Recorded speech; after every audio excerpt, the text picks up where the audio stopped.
napatunayan nila na talagang pag naglilingkod sa Panginoon, maraming pagsubok. Pero dahil sa pananalig at pananampalataya, pagtitibay, nakakayanan lahat. Palakpakan po natin ang ating kapatid na si Janine Dealino.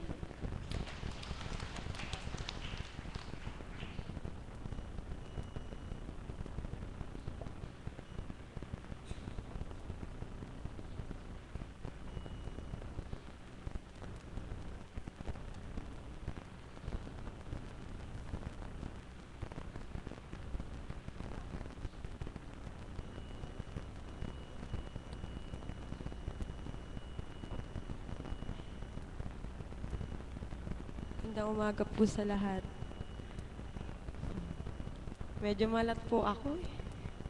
Pinapaus po. Happy Valentine's po. Yung kakantahin ko po na to eh, para po sa nagmamahal, iniwan at sinaktan.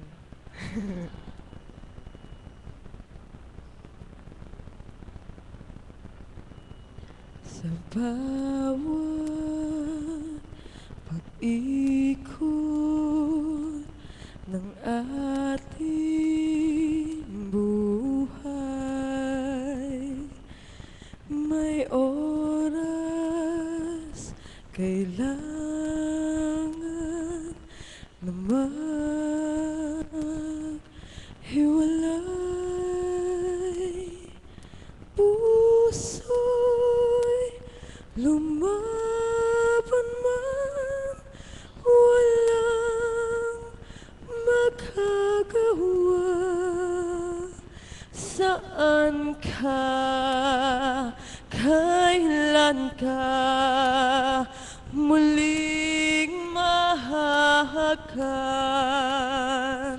Magkulang man sa'kin itong sandali, alam ko na tayo'y makikitang muli hanggat may umaga pa na haharapin.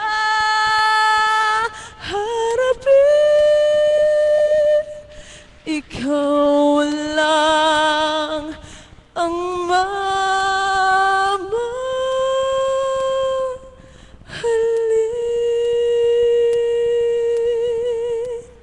Salamat po.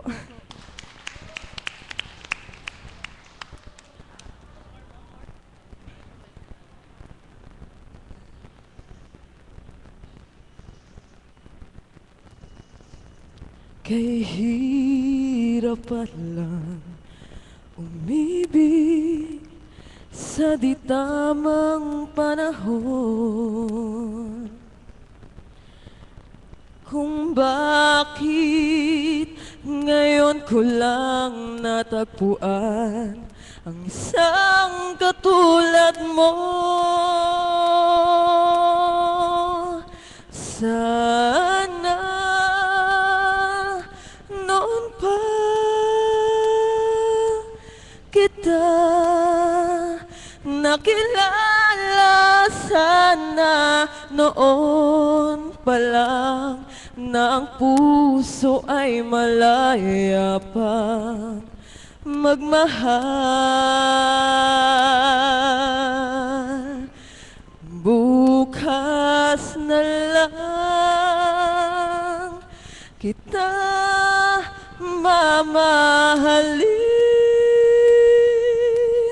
sabay sa paglaya ng ating mga puso. Bukas na lang kita mamahalin. Salamat po. Nakakaiyak naman, wag bukas. Ngayon na, now na. Kapatid, now na. Wag na natin pagpabukas. Amen po ba? Ang susunod ko pong tatawagin ay isang inspirasyon din po na aking may tuturing. Dati ko na rin po siyang nakikita nung nag-aaral pa ang aking anak sa St. Mary's. Sabi nga po ay napakasuplada. Hindi ko po siya binabati noon, iniiwasan ko po siya. Pero ngayon kabeso-beso po namin siya. Palakpakan po natin ang buhay na Diyos sa ating kapatid na Beth Chico.